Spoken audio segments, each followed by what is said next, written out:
All right, it's recording. Hey, everybody out there in YouTube land, this is Sam Dennehy, aka Halfass Customs, and this is Halfass Presents, the podcast. Our special guest today is Richard Olson.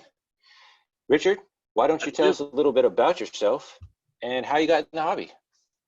Well, the name's Richard. I've gotten into hobby probably earlier than a lot of people. I can give it all thanks to my dad, Alan, who is also part of the group on Facebook and the 187 Scale Club website. We were both founding members of the club when they started doing all the annual meets and whatnot. But I had to print off something that shows exactly how old I was when I started doing 187 scale stuff. So this is me, and those are a whole bunch of Ulrich metal trucks that my dad had in his collection, and he was doing inventory on the dining room table. And that was me about one, so 42 years ago. That's crazy. I was playing with that, and growing up, everything I did was playing with cars and trucks, and never really did anything else. And my parents built me a layout for all my Hot Wheels and whatnot. My mom did the buildings and whatnot. So I've had a long stretch of interest in cars and trucks and vehicles, and so really didn't start 187 scale stuff until age 10, 13 or so, when I could afford my own and start messing with them, because I was building the 125th scale model cars when I was younger, elementary school or whatnot, just because that I could handle. Right. But I've always seen them. My dad's always been building them. So off and on from high school through college, through kids and marriage, and just been building onto it all the time. That's awesome, man. Yeah, I didn't have a family influence with my building. I kind of just I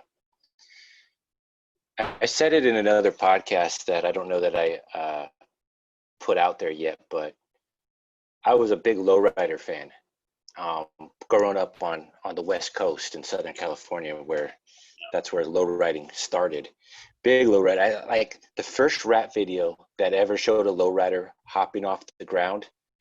I was done. I was in love.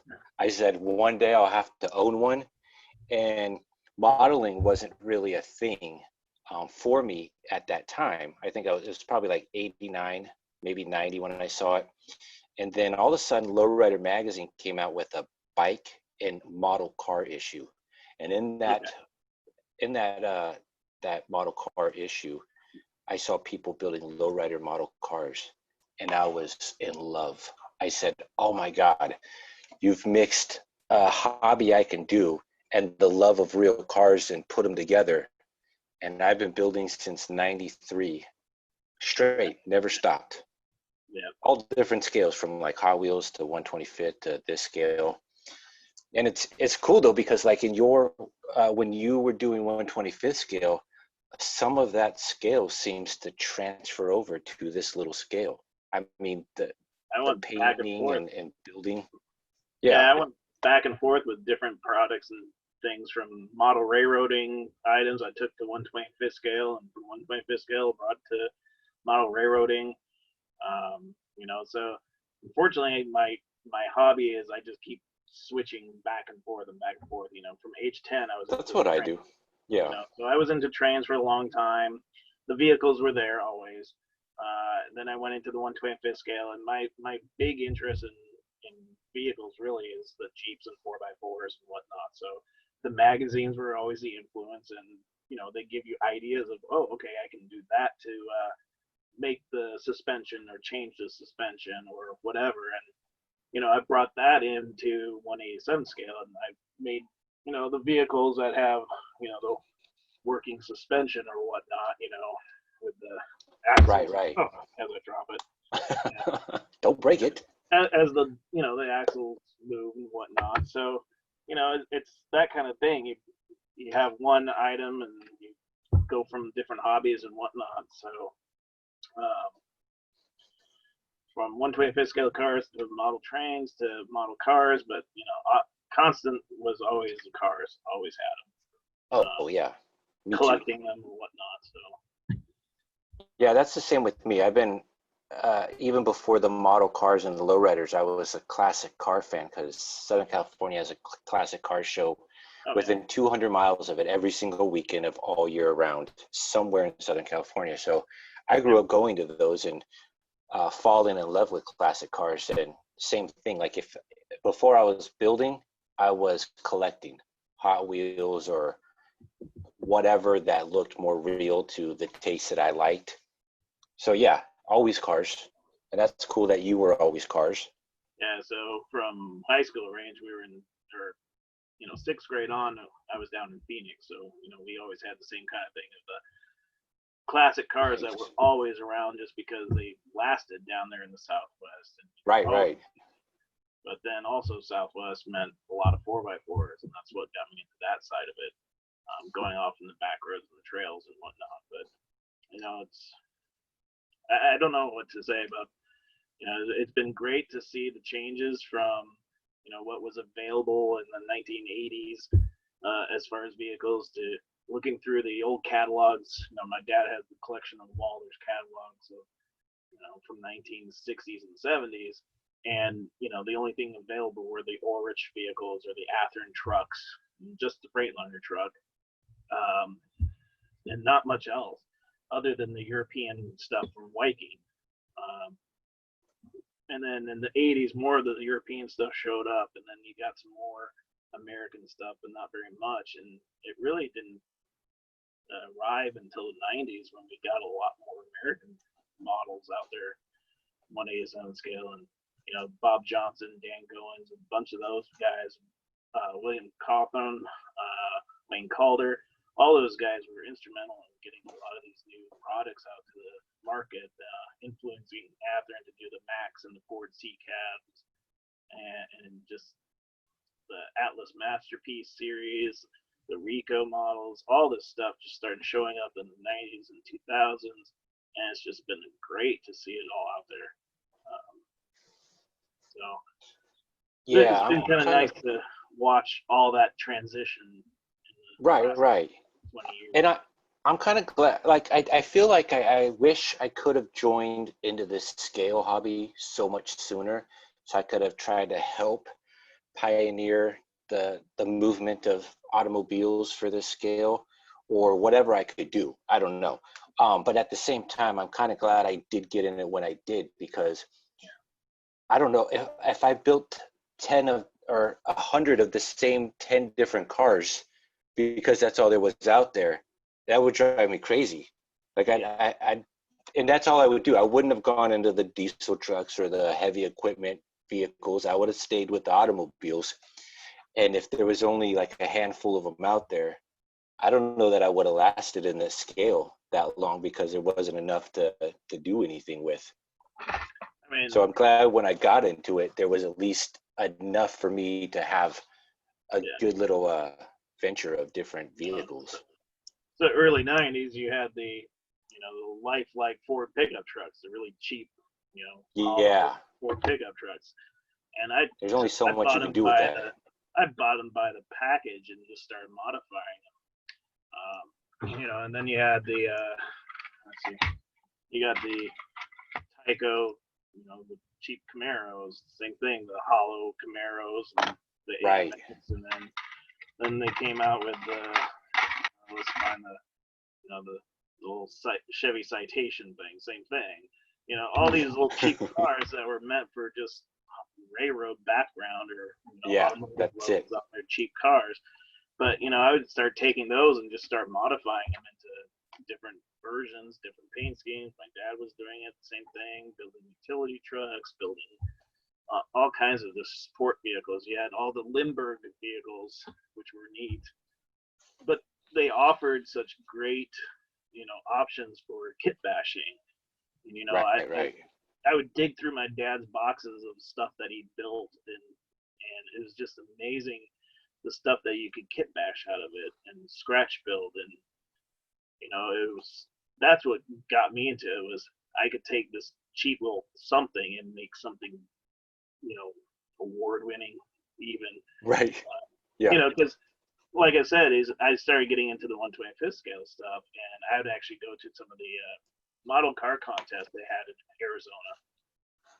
And so I'd take some of my big stuff, but I also took some of my little things, and I'd enter them in the small scale class. And I was blowing people out of the water as a teenager with these little small HO scale cars, just because I put so much detail into them.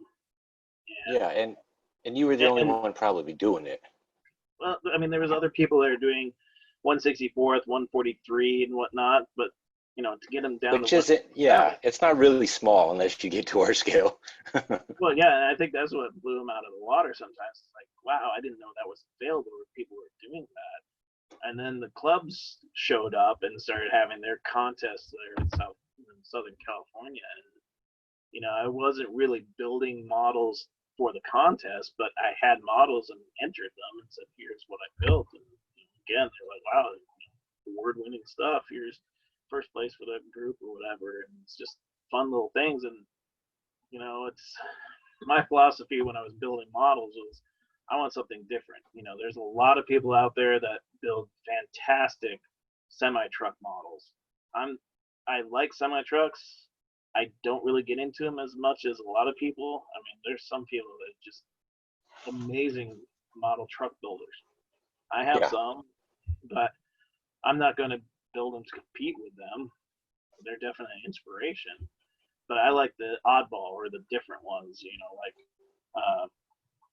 like I just finished that rafting bus, the bus with the rafts on it, or what right. rafting. Nobody else has done that. I like building something different and creative, I guess.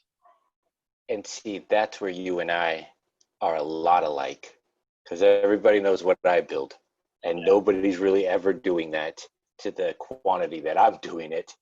And even when they did do it, they just tried their hand at it and then said, okay, I've done it, I'm good now, I can just go on to what I normally build.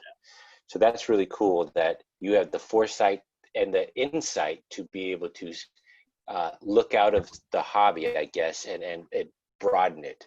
Look outside of what the norm is and say, I'm going to do something myself and try and do it the best as I can. I mean, when I'm trying to think what year it was, 98, so I would have been 20. We went to the show over in California, and I brought my half of a double wide, house truck and trailer set. Yeah. And there was a guy from the editor from the Railroad Model Craftsman said, hey, I really like your model. Let's do it. Write me up a story of how you did this, and we'll put it in the magazine. So at age 20, I got a two-page spread article in the magazine, and it was just something I wanted to build for myself. I wanted to build it because I was driving up and down to college at the time and saw these double wide trailers being moved up and down the highways all the time. I was like, that'd be kind of fun and interesting to build. It's a house. I can build a house and build a truck. Right.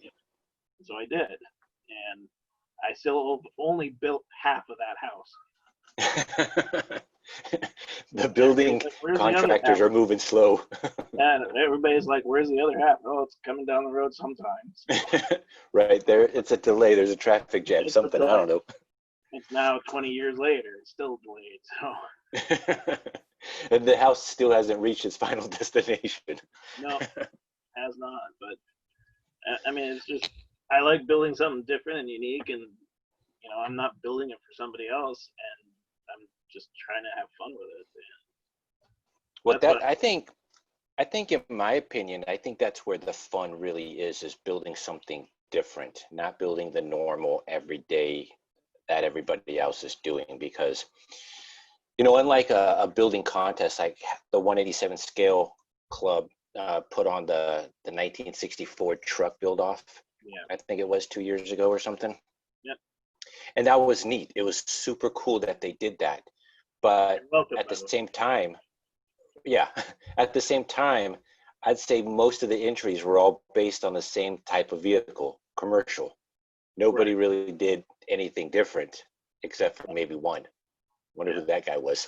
But, So- but yeah, I mean, and that's why I decided we needed to do that kind of contest again. Is let's find a model that could be used from that anybody can make that model into. You know, from like you did the lowrider to the school bus to a tractor hauler to a crew cab 4x4 to making it even into a F650 semi truck. right, right, That was the whole purpose of it. Is let's see what you can do with this one and how many people can make it different.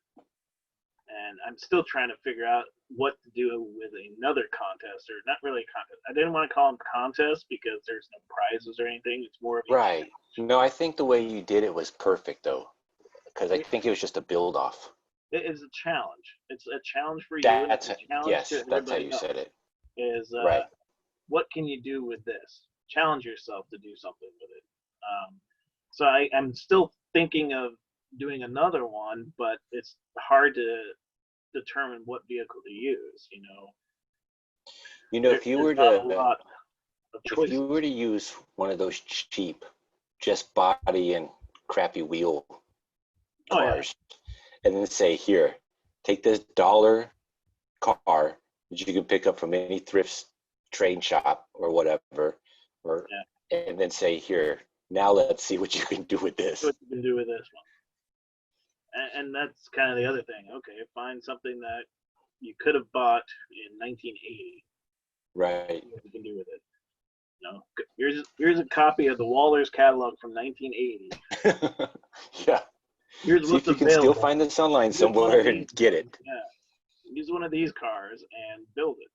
So I mean, like I said, you can take the cheap Tyco or Lifelike pickup or whatever it is, Right. cars even. Yeah, it's funny because I took that Camaro that you were showing me earlier, and somebody had told me that the Malibu Yeah, Cougar, one of the Malibu cars, the interior and chassis fits in it perfect. yeah, And the sure Malibu enough, I took that Camaro. apart and it fit in there. Yeah, that's the one. Yeah, the And Malibu Camaro is perfect for these little Tyco ones. I took right, the roof off of this and stuck it on one of the Malibu cars.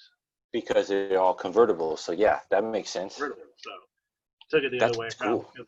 I had one of these that was junked up, that was already broken. I was like, all right, let's cut the roof off and stick it on the diecast. I think I sold that car, unfortunately. I was trying to figure out if mine was out here and available on the shelf, but I don't see it either. So Yeah, I don't see that car no more, so I must have sold it. But yeah, I had this big, huge. I did the modern day rat rod look where they're taking like 60s cars or maybe newer, and they're chopping off the whole front fender and hood area, and then just putting a grill on the front with the big old motor sticking out. right. I don't really care for that look in the hot rod, rat rod world. I think it's stupid. But I mean, that model was such a cheap car anyways. And I figured, what the heck? Let's build a 67 or whatever year that is Camaro into a rat rod, which muscle car peers will hate. I've got box back here full of the Malibu cars that used to find at the Walmart just because they were cheap for $1 when they were clearance. Right, they were. Out. Yeah. I don't know what I'm going to do with any of them or all of them, but they're there. Well, yeah, and the fact that you have them, you're still relatively young enough to keep on building, and you have, unless your health or something else comes into play real quick, you have time to get to those later. Yeah. So. Yeah, I remember going to Walmart, seeing those all the time, and thinking, I'll get them later. I'll get them later, and I waited too long. Too long, they're gone. Yeah, just like you go to Toys R Us. $1 off. Right, right. Just like when you went to Toys R Us and Hot Wheels had their little 187 scale for like 2 years. I was like, $5 a car, or I can spend $1 and get a bigger car. Yeah. I'll wait on those. And now it's too late. And now they're going for way too much money. Again, I'm glad I have a box full of those. I mean, I have that display case right there. Let me see if I can get my finger there. Right there on top, it's full of Hot Wheel 187 scale, but I don't know. I still waited too long because I'm paying way too much for those. But that's funny. But yeah, it's weird how some people, you, had the foresight to say, hey, let me pick up all these while I can, and then others wait too long and they're gone. Although you can still find them cheap on like eBay or whatnot. Not as cheap as $1, but not outrageous neither. Yeah, at that point in time, I was collecting a lot more because I didn't have time to do the building.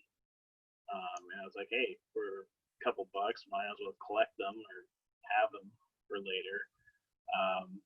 But I feel like I've missed a lot of other stuff that's been, a little bit more expensive. That Right. I can't find anymore. Some of the big resin kits and some of the people that are no longer producing stuff, like the Dennis Ost models. I've got a few. I sure wish I had a lot more of this stuff. There's a lot more resin models out there that I want to have. I just don't have the time or funds really to get some of that stuff. But I mean, that's why I go with the Jeep, and that's why I've been doing a lot of kit bashing and finishing my old projects. And again, I finished that rafting bus. I started that while I was in high school, so that's a 20-year-old project. Oh, jeez. Yeah. And you just finished it. I just finished it. Yeah, I bought the full-length Chromatex Herpa school bus back in high school when they first showed up, and chopped it right away because I wanted to make I was going to go for a maintenance of way crew shuttle bus. So I chopped it down and primered it, and it sat there. And it sat in one of my drawers until I moved off, and it moved another place and stored it away. And then finally, it's been sitting on my shelf again, and I finally pulled it out and had a new idea. I was like, hey, wait, instead of a crew bus, I can turn it into one of these rafting buses, because again, we were rafting, and it's like, oh, that's a great idea. And that was a good idea. I like that idea better than the first idea you said. Yeah, but everybody's got a maintenance away crew bus now, because right. Well, they all had the same idea as you, and they executed it before you were able to finish it. I finished it, But heck, Wallers or Boley made their diecast bus as a crew bus for a railroader anyway. So I was like, I don't need to do it now. Because you had the good idea, and they picked your brain and said, we can mass produce this. Must have been that way. I don't know. I feel like that. I feel like that with the Ghostbusters car. Like when when it came out for 3D print, I feel like I don't know that he would have came up with that design unless he picked my brain, because I've been wanting that car for probably 3 years before he designed it. Yeah. And I know I was like mentioning it, and I know I was saying stuff. So I'm thinking somehow, some way, somewhere on the internet, it got out, and he saw it. Well, I doubt that's what it was, but. Well, that was the funny thing. I remember riding with my dad, and we drove from Phoenix to LA for the 187 scale show, and we were talking on the way over there. Is like, what we would like to see from 187, because we didn't go to the very first show or what they had, but we heard of all the stuff that they were talking about, they were coming out with, and so we were driving over and just brainstorming of different ideas, and I was like, it'd be really cool if they came out with a livestock truck. You've got just a standard dry van, and A-Line had come out with a couple different versions, or Milepost, Milepost 51 or something like that. Had a couple different dry vans and Concord, but they didn't have a livestock truck. And it's like, well, how could they do that? And then it's like, well, photo etch is coming along. Maybe that's what they could do, is they just make a photo etch side, because livestock has all those little up and holes down in them. Yeah. And of course, we get there, and Plano Lone Star was showing off, here's our livestock truck. It's like, wow, Wow. that's what we're talking about and think about. Yeah. We talked about, hey, we need decals for fire trucks. My dad was into the fire trucks, and so I tried to build a couple, and it's like, we don't really have any decals. You had to paint them up yourself, hand paint some of the lettering Yikes. and things like that. And microscale, boom, a year later or something, came out with their generic fire apparatus decals. See, And if it's you just could have like, just patented all your ideas, you feels could like be getting paid. and then other people come out with other stuff. They're like, wow, that's a great Yeah. idea. But It's that's neat fun. though. That's neat that you guys were out there in the beginning of this hobby, basically, or the beginning of turning these cars into a hobby instead of just a toy for a background. It's not a railroad accessory anymore. Right. Yeah. Yeah, I mean, I know. So I was looking back at my very first post, or no, I looked back at the very first published photo I got on the website, and it was back in 2013. So I honestly think I was only modeling this scale maybe a few months earlier than that. And I remember my very first post on the 187 scale group, which was the Hot Wheels 187 scale panel truck, the 55 Chevy panel. And I labeled it as 187 scale, and then the whole entire group went down on me and said, no, it is not 187 scale. And I remember somebody said, I don't know if it was William Radcliffe or if it was you or if it was somebody else, said this might have been the only or the biggest topic. This might have been the only topic that has this many comments on it, because there was well over 100, maybe close to 200 comments of just back and forth diligently trying to school everybody on what is and what isn't. It might not be scale, but we're going to allow it into our group Yeah. because of the effort. You can fix it, you can change it. I don't want to be as the train guys say, the rivet counter of saying, Right. no, it's not 187.1 scale. It fits in. Yeah. It's like somebody was bringing up, I saw earlier today on the group, they were saying, well, I've got the Athearn 55 Ford and I've got the CMW 55 Chevrolet. They don't look the same size. Right. Right. Well, that's just like Oxford. Yeah, Oxford isn't like true 187 scale either, but I mean, there's a lot of like toy manufacturers or just vehicle manufacturers out there that are super close. Obviously, it's within the realm, but they just missed the mark. Like Hot Wheels did it. Half of their lineup was really 187 scale, just cartoony looking or toy looking, but was 187 scale. And the other full half of their lineup that they produced in that scale was completely off, like 180th scale. And some of them you say, well, it's custom, so it's not really going to be, it's 1-to-1 for a custom. Why not? Right. Yeah, and all they're doing is shrinking an existing casting down to size. Right. That's all they're doing. They're not making a whole new casting. But, and then there's other people that are like, oh, you can't use Hot Wheels. Well, Hot Wheels Matchbox, they do a package scale. So sometimes their vehicles will be shrunk down enough that fit. The semi trucks, bigger pickups or things like that will fit in our scale. Like the Matchbox F350 fire truck they have, it's very comparable to the RPS, truck. Right. Yeah, I have quite a few of those. $15. Yeah. But or more. If you sit there and you actually upgrade the wheels and update the paint, get rid of the thick, die cast paint off of it, right? And detail it up, you've got an acceptable model there.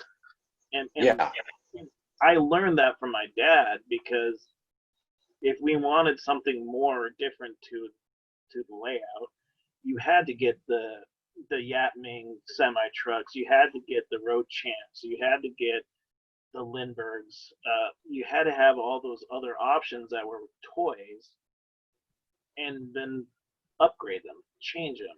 You know, Right. wheels and tires. You know, I know that a couple of my dad's models that are gorgeous models he's built, they started as the die-cast semi-trucks. You can't really change the wheels and tires except for what Athearn had at the time being.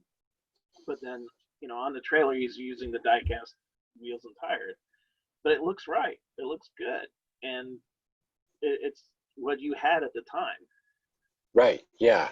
Well, that's funny you say that because I've been collecting Hot Wheels like my whole life, and then before I got into this scale, I was customizing Hot Wheels scale for 5 years, and I learned a lot of stuff from just being a collector to being a customizer and a collector at the same time. That yeah, they the way they produce their vehicles and they scale them is all to fit in that plastic blister, as they call it, and to fit on the card. It can't be longer than the card, and it can't be taller than the card. It has to fit within that plastic bubble that they paste on the card. So anything that's labeled 164 scale can literally be 187 scale just because of how big it is and how it has to fit on that card. It's 3.5-inch scale, whatever fits in that scale.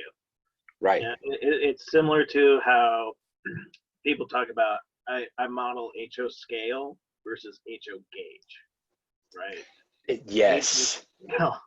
So It's it's that's because crazy of too. that. It's because of the learning and playing with Hot Wheels my entire life and doing all these other things that I get it. I get that there's going to be a little bit of wiggle room to allow certain things to fit into our group and our club,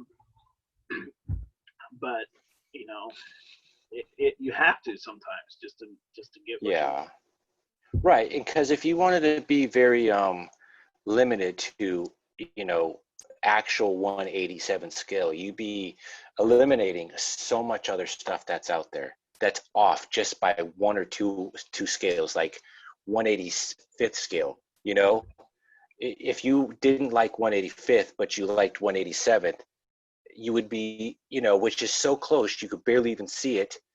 Then you would have to eliminate it if you wanted it, you know, be true 187 scale only. right. And It's like there's too much out there. it's like those Choco egg Japanese cars or whatever they were. I forget the name of them, but you know they fit the little chocolate eggs. So some of them are big, but Right. a lot of them were in the 1 to 90th scale to 1 to 85th scale. Yeah, yeah, In exactly. range, you know, there's some acceptable vehicles. You know, they're Right. still, But but then the neat thing too is being in this scale and being in it as long as I have and learning as much as I've had. And you've been in it 3 times longer than I have. Um, you definitely have an understanding on the model and the product that's out there.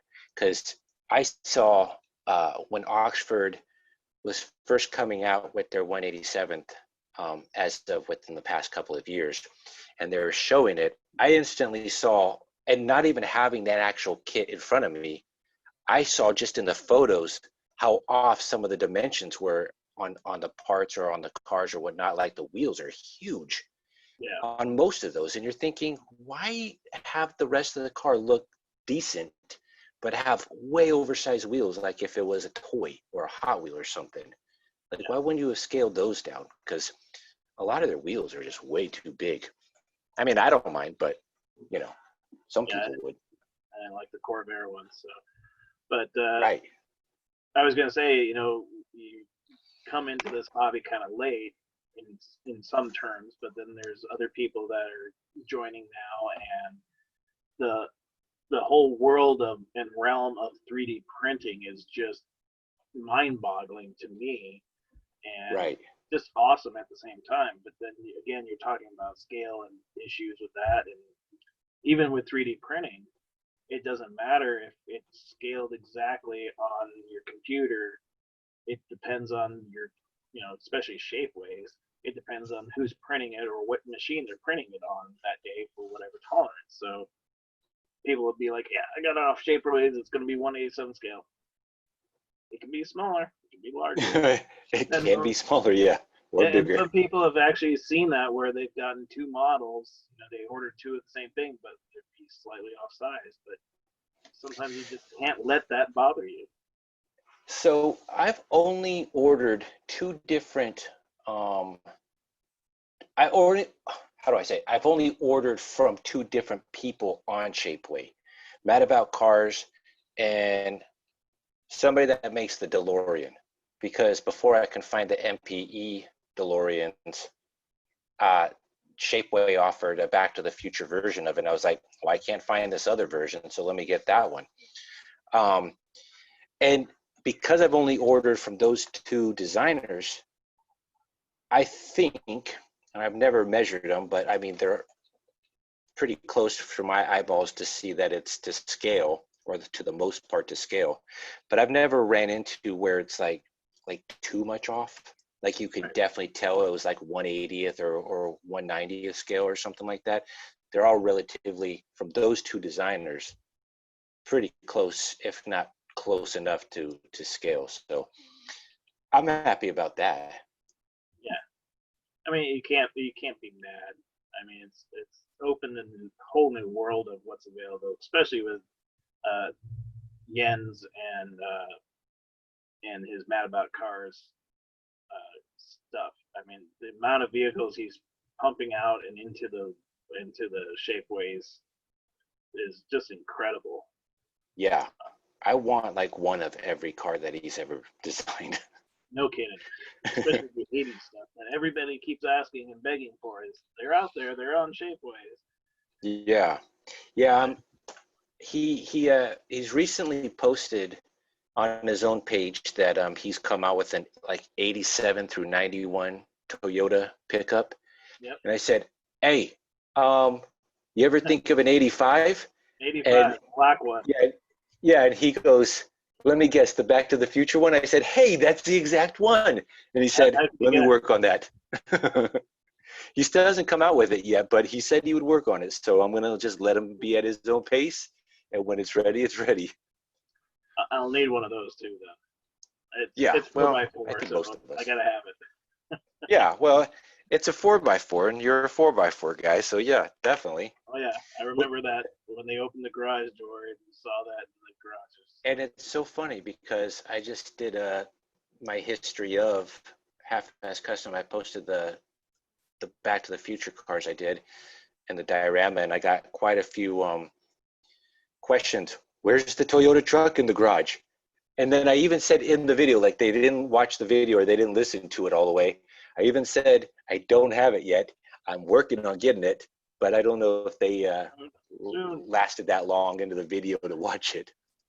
So, yeah, it's kind of fun, but I know our discussions kind of wandered off onto this whole issue of scale and discussion of scale. Oh, it's the hobby.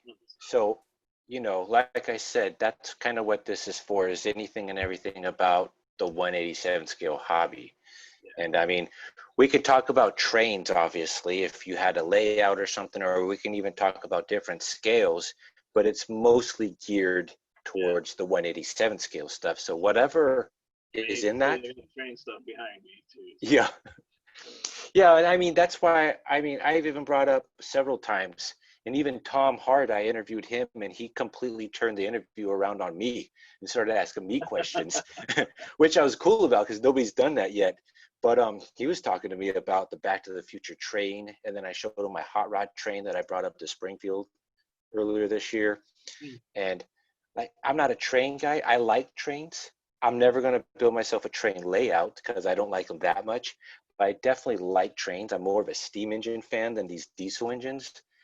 But when you get into the 187 scale world and you're building movie cars, if a movie car happens to go inside with a train, you kind of have to build that too. Have to do that. Right. Yeah. You need the Dukes of Hazzards jumping over the train. That's actually what I had planned. So Joseph Bilvins, I'm so horrible with last names. Bevins or something like Belvins or Bevins, yeah.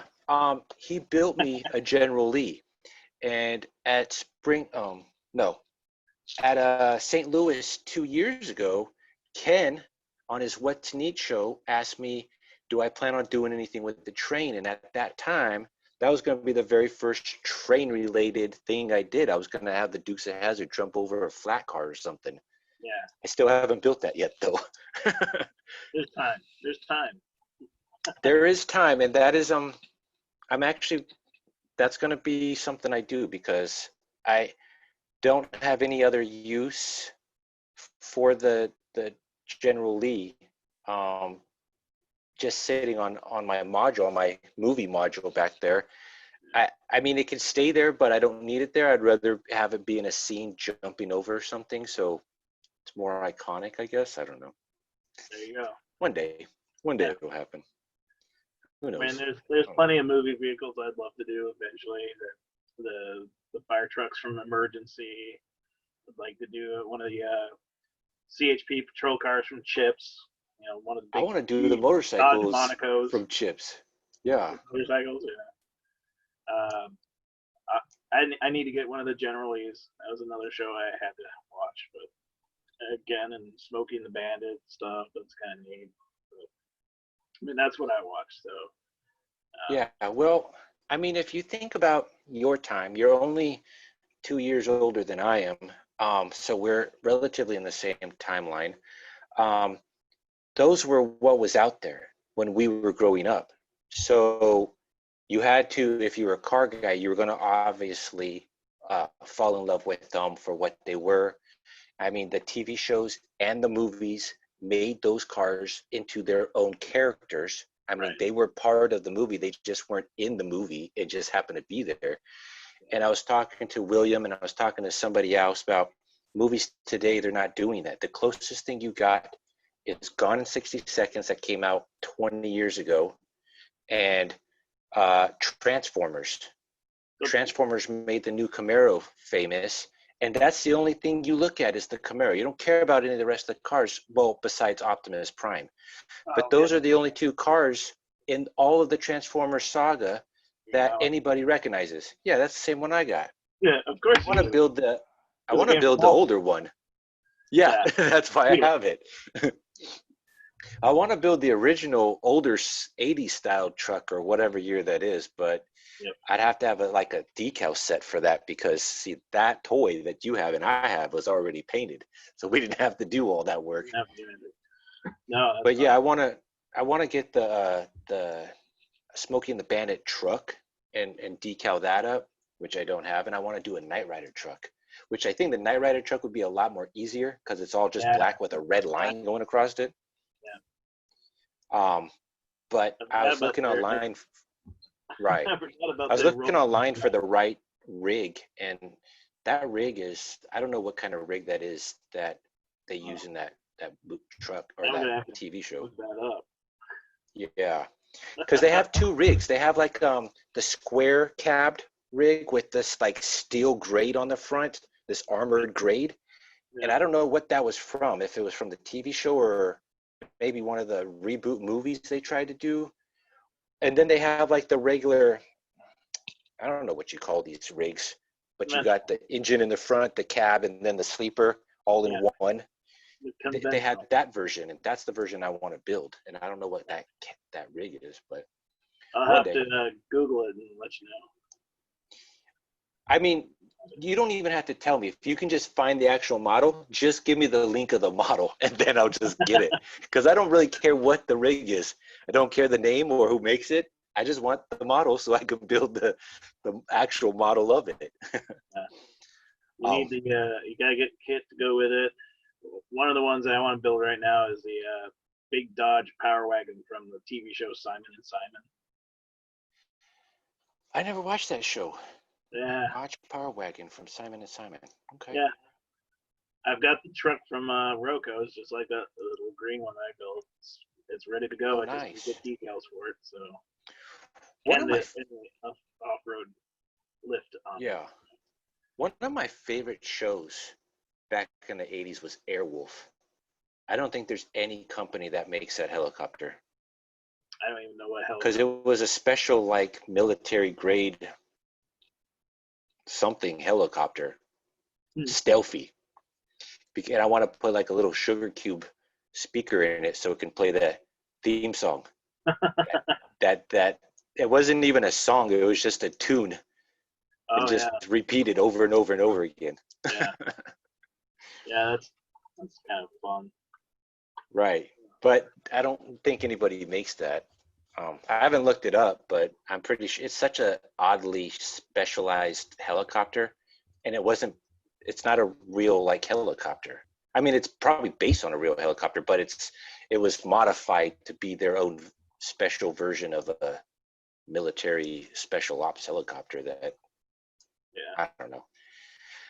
yeah. You're But talking that. See, that's the next phase that people need to get into is the sound effects, right? Because everybody's doing the lights now with the little tiny LEDs and whatnot. But right.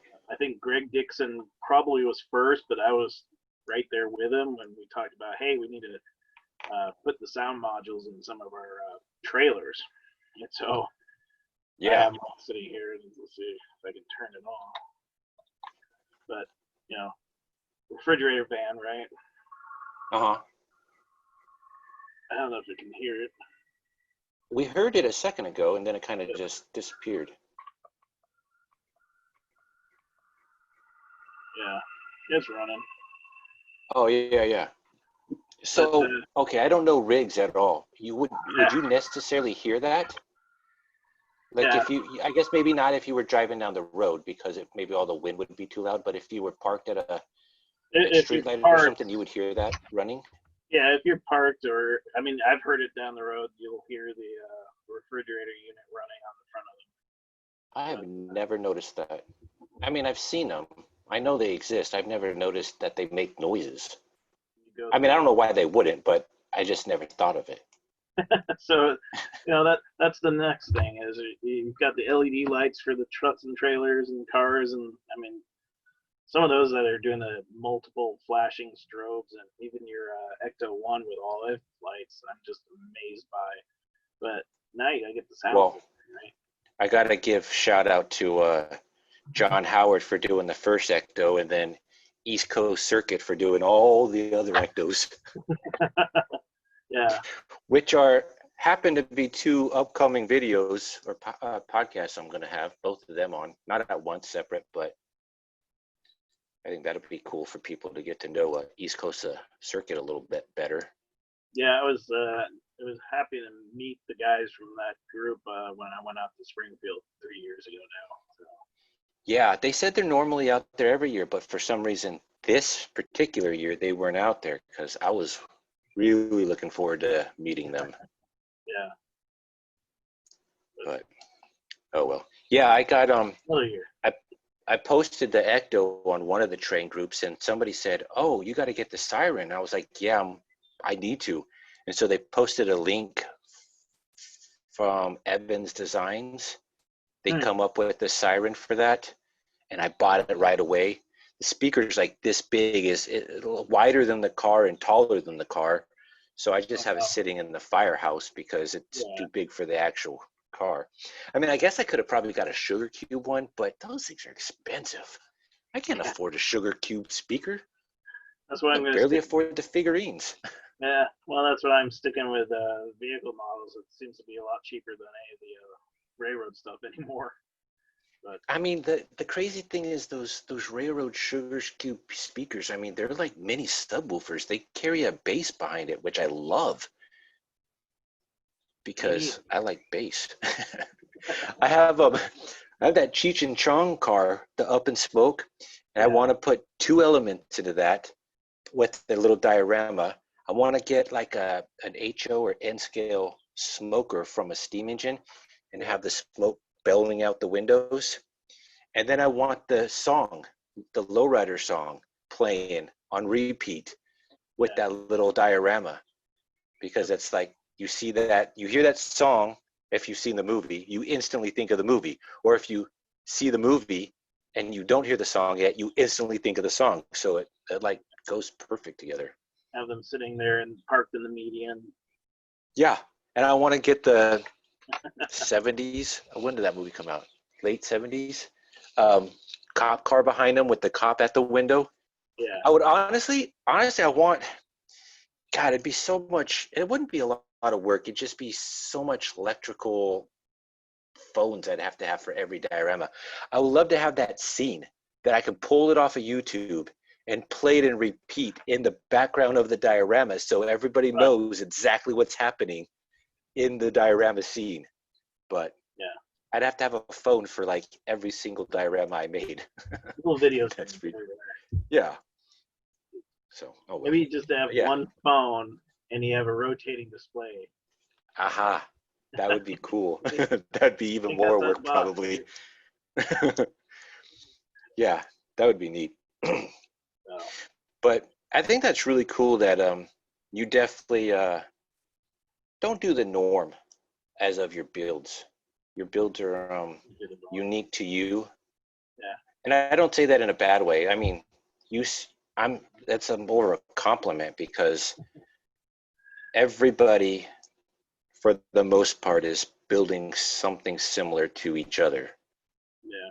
And I know when I joined into this hobby, honestly, not having the variety of what I was looking for, kind of discouraged me because I was thinking, okay, so if I can continue to build these hot rods, is anybody going to care?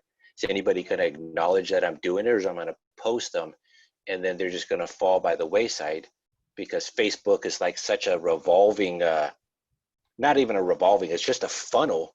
So if you post something today, it could be so far down you can't even find it no more by the evening. And if some people don't get on for like 2-3 days, then you're never going to see it.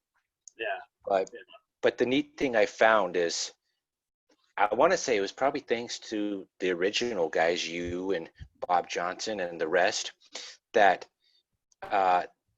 this scale group is so nice to each other. They're so welcoming and they're so informational, forward with stuff. Any question you have, somebody has an answer for it somehow, some way.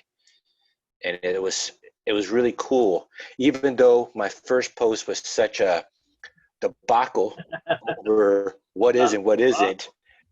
I thought that was going to really discourage me from continuing with the scale, maybe, or continuing with the group. I don't know. But everything else I posted after that, it was like, oh, wow, those are so cool. Those are so awesome. And wanting to know more about them. And I just love that about this hobby, this scale hobby we're in, is everybody is so nice for the most part.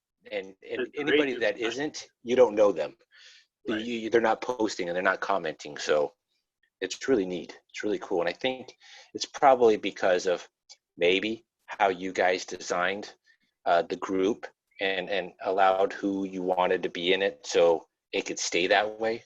I don't know. I don't know what it is, but it's definitely like a family of builders and collectors in this group. The Facebook group kind of grew out of it was a Yahoo group. So, which I am part of, and I don't see any posts from that no more. It doesn't exist, so unfortunately. The way they changed all that, it doesn't really exist. So first we had, it was the photo galleries on the main group page website, and then there's the Yahoo group that grew out of that. And there's a bunch of people on there that unfortunately aren't part of Facebook, and we haven't seen them in 20 years. But then one of the guys from the Yahoo group started the Facebook group before, I even thought of Facebook and didn't even really join it. I've just been lucky to be kind of picking up as the admin or the moderator for it now. Yeah. But the point is to make that all welcoming group for anything vehicle related in 187 scale or close to it. Now there's dozens and dozens of specialty 187 groups out there, like your movie group, you've got the semi truck group, you've got the Cabri fan clubs. I don't know what's out there. Right. All these different there's a whole ton of them though. Tons of them, and there's specialty just for that piece of that group. And I think ours is being kind of the original and just anything and everything welcome. It's the original and the biggest in the U.S. for vehicles. I It's think worldwide, so I mean we've well, got lots of people from everywhere. oh yeah. Well, I mean, being that it was based in the U.S., Yeah. that it's the biggest, like for the U.S. side. Because I know there's an Australian group that's heavy equipment and vehicles, and I think they're like the only group dedicated to Australians. And then I know the Pro 87 or Mo 87 Yeah. group in Europe, that's pretty big, but they're mainly for the Europeans Yeah. because most of their stuff is in some Europe language um, that I never understand. Yeah. So it's neat to see that there was some big groups, but this group for the U.S. side is the biggest out of all the other groups that have popped up within the last, 8 years or so. Right. I mean, I know my two groups are relatively small with just a couple hundred people, which I'm fine with. I don't need thousands of people, but It's easy to. it's still neat. Oh, yeah.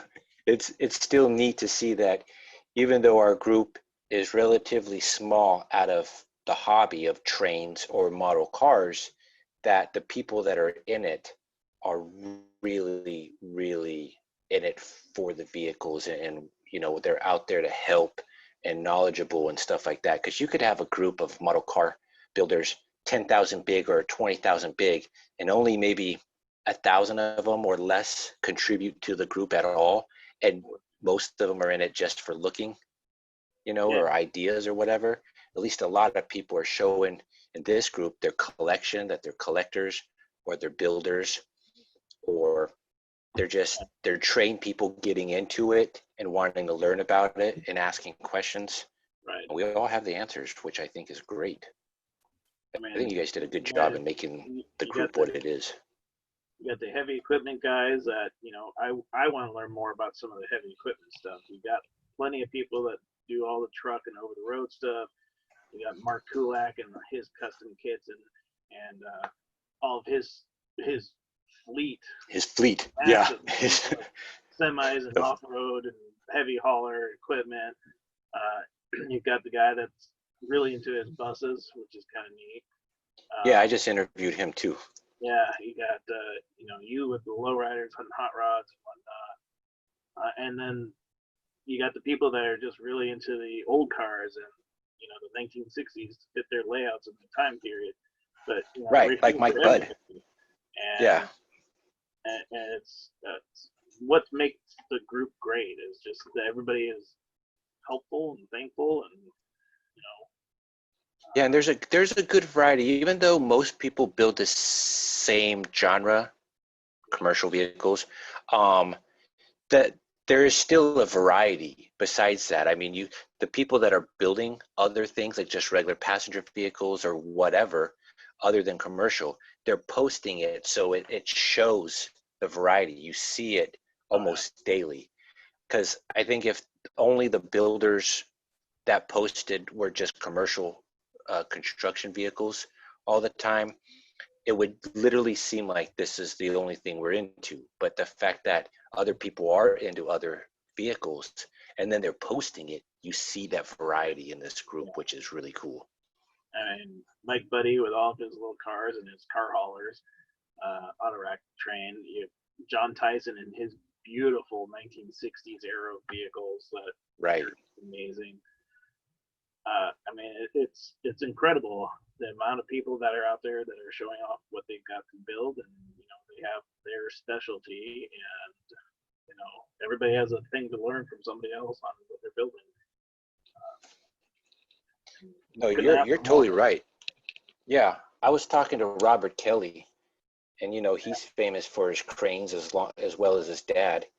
And I honestly went into it thinking I might be a little bit bored, but it was so neat. I mean, honestly, I don't care about cranes at all, but listening to him talk about them, his enthusiasm and his intensity and knowledge for cranes like drew me into listening to him, and I wasn't bored at all. And I thought that was so neat. That's one cool thing about this hobby too, is even if you're not into that vehicle, like any of these commercial vehicles, I don't really truly care too much for. I admire them. I know what they are. I appreciate, the model builder building them and putting Right. their time and blood and sweat and tears into it. But it's not really my thing. But talking to these guys, listening to their stories, that's the neat thing.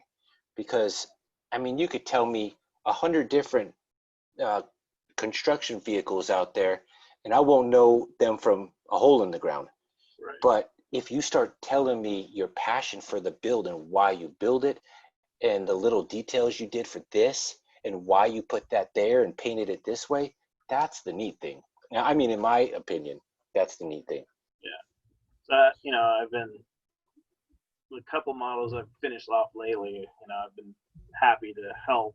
I've made a model for Mark, and then the last tow truck I did, I helped out my buddy, and he helped me out by getting decals for my tow truck. So we have, comparable tow trucks or companion tow trucks now, and it's kind of Nice. fun. That it'd be kind of neat. I'm thinking of maybe that would be another fun challenge to do, is kind of a collaborative challenge. Is you work with somebody else to make a model or two models. Um, I've got a couple on my plate right now that I'm building as a companion model to one of my dad's vehicles that he had, that he built up years ago. I think that would be kind of neat, as a companion or A a challenge, collaboration. a collaboration. Yeah. I think it would be kind of fun. I did that once in a 125th scale club, where I built a model, but the three different sections or four different sections. The body went to somebody else, the interior went to the second person, the Right. chassis went to a fourth, and the engine. Yeah, I And did that they all too in a send model you club. something, and then you end up with Right. a full complete model of four different peoples. And Yeah, yeah. something like that would be That we fun. did I think we did a how big was this thing?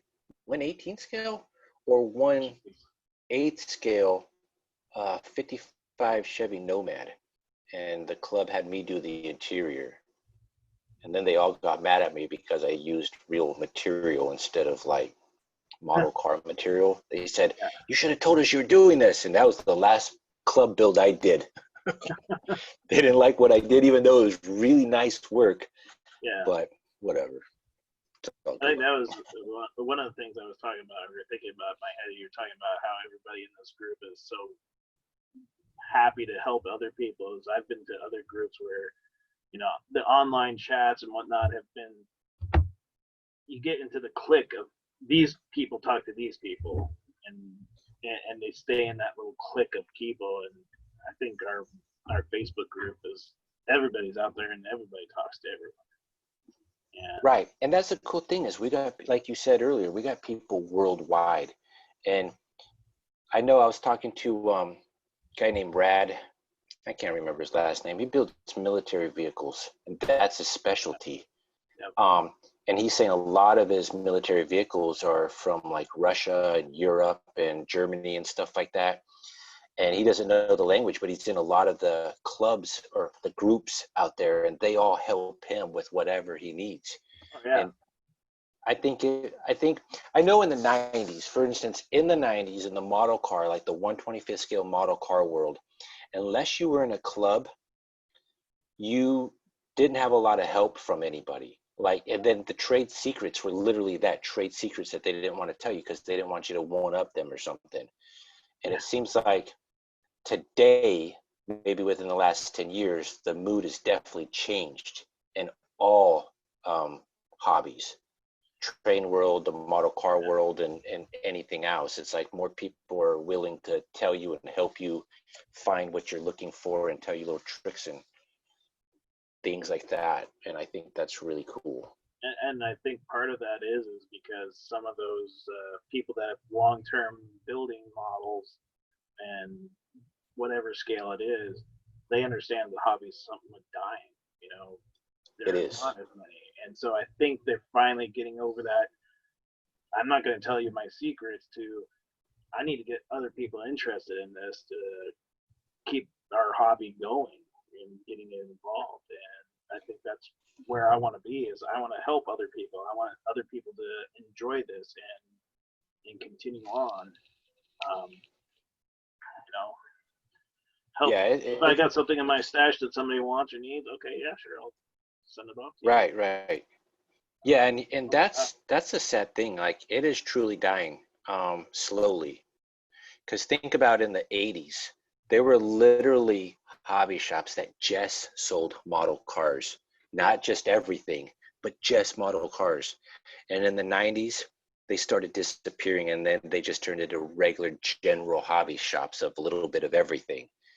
And even in the train world, like there was a drugstore in Southern California called Long's Drugs.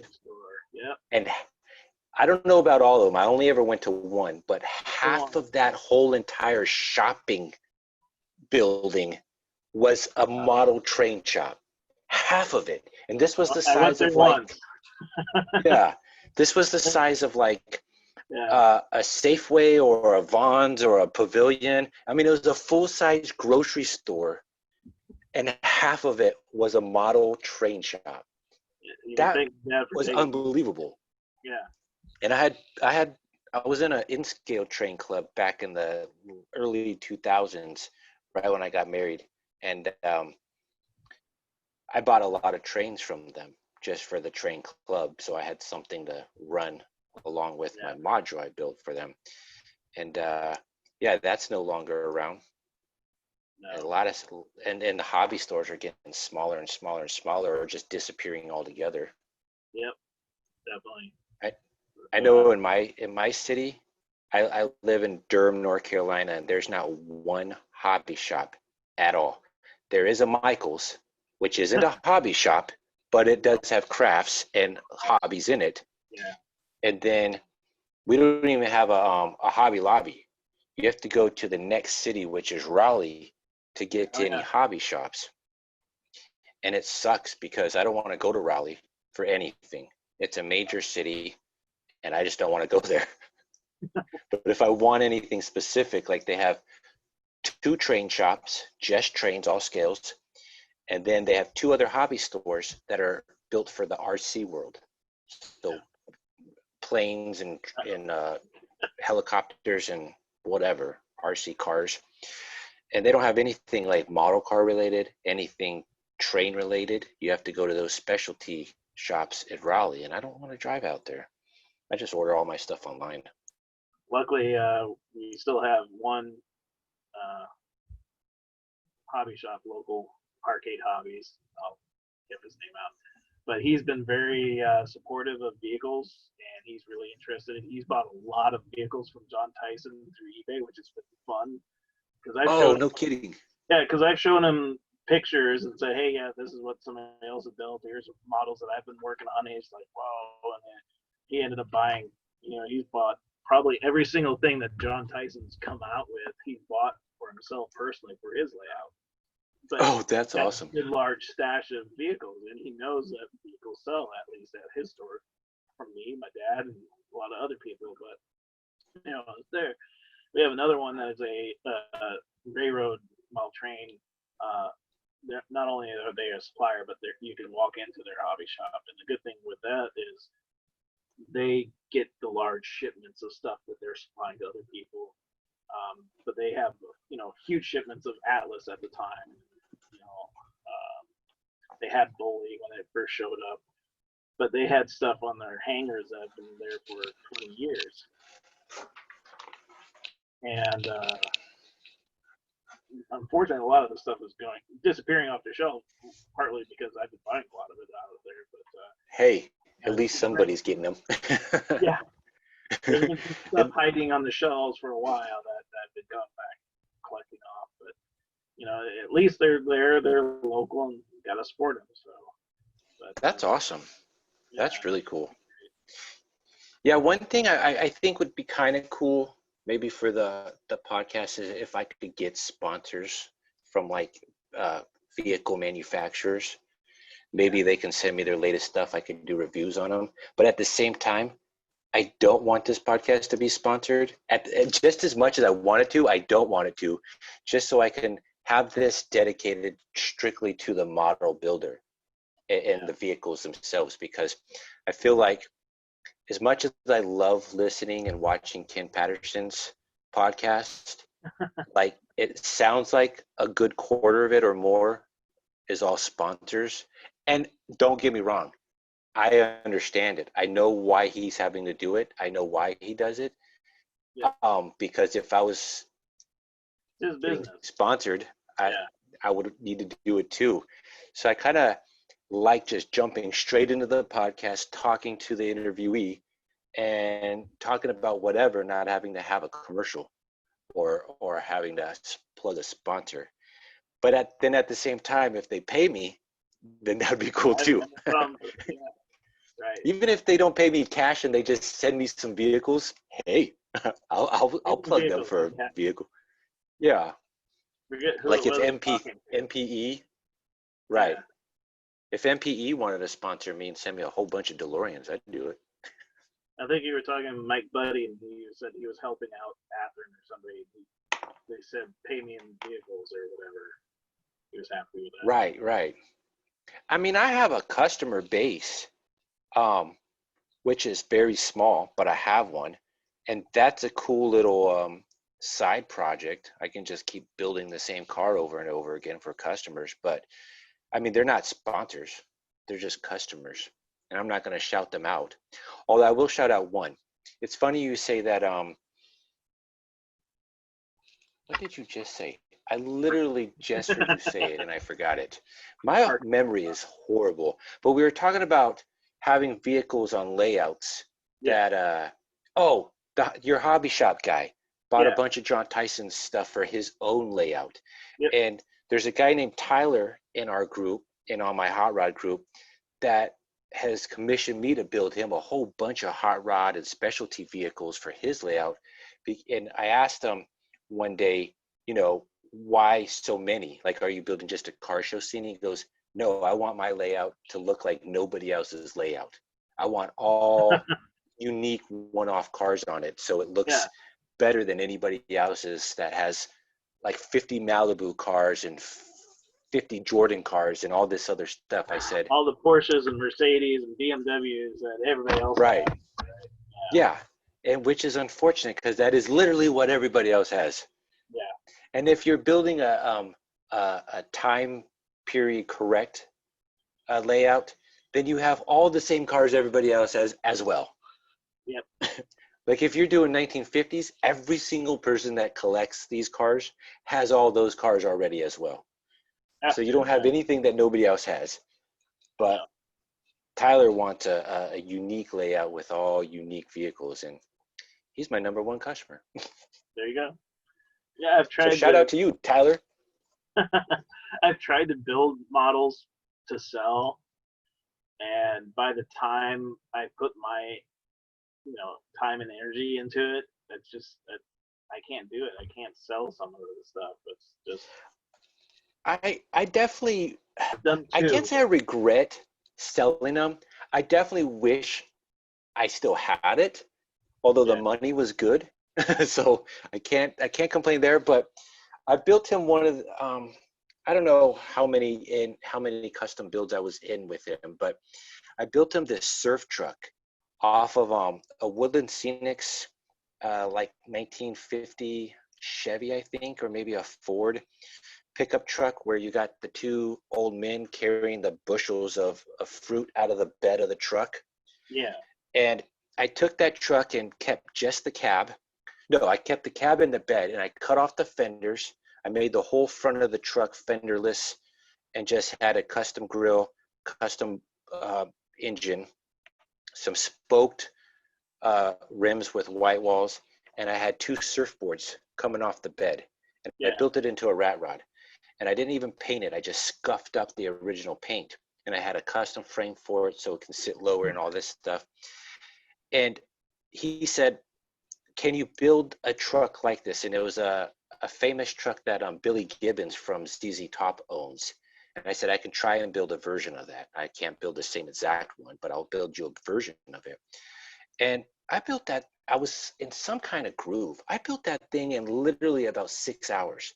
Custom frame, custom floor pan, custom engine, custom everything in 6 hours. And it looked like you look at this truck and you think, must have built this over several weeks or several days. And I Right. built it so quick. I was like, holy crap, this thing looks awesome. How much did I tell you I wanted for this? Because I really want more now. I Oh, didn't ask him to pay right? more. Yeah. Yeah, I didn't ask him to pay more. And I swear I was going to build myself a second version of it for my own collection. I still haven't, but I have another truck of the same one I can Yeah. build for my collection. But yeah, I was, that was one of my favorite builds for him that I built that I wish I would still have.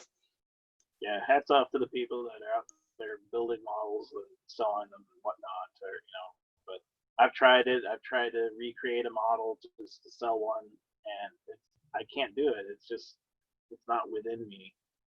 Um, Yeah, I mean, if you well, look at that whole two shelves, none of those are for sale. Now, if somebody wanted to pay enough for them, sure, right. you can have it for the right money, but none of them are for sale. And then the modules I'm not selling unless somebody wanted to pay me ridiculous money. I honestly didn't even want to sell the Ghostbusters car, but when I came up with a ridiculous price, people were going for it. And I was like, that was the price I set because I didn't want to make another one.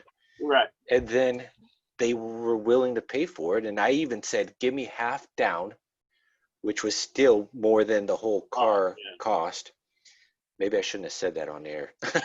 um, Cut that but out. yeah. But I said, give me half down. And that pays for everything I need. I buy the car, I buy all the parts, I get the decals, I get the paint, everything. And The rest they is were like, willing to do it. So I was like, gee whiz, these people really want this. So I guess I'll just keep on building these. And even yeah. right now, I have the latest car I sent over like 2 months ago to East Coast Circuit to get it all lit up. And that's the last car of right now I have going for a customer that's a Ghostbusters car. But yeah, I was looking at that like I'm never going to build another one. And now I've built about 20 of Well, I guess I missed my mark then. them. Well, I mean, if you got the right vehicle, you got the Yeah. right customers. Like Tyler, he keeps asking me to keep building for him. Since the pandemic, I haven't built anything for him, which I'm fine with. But as soon as he's willing and wanting something else, I still have a job, so I still have money to keep building, you know. I still have Yep. time. I still have everything I need. I'll just keep building for customers as long as they want it and they're willing to pay for it. Yeah. I don't care. That'd be But great. that's the trick.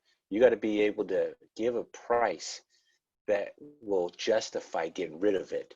And it may be a high price, but you have to figure out what that high price is that I don't want to sell a price. And then like, oh, okay. And then for that same price, you can build two, so you can give one away.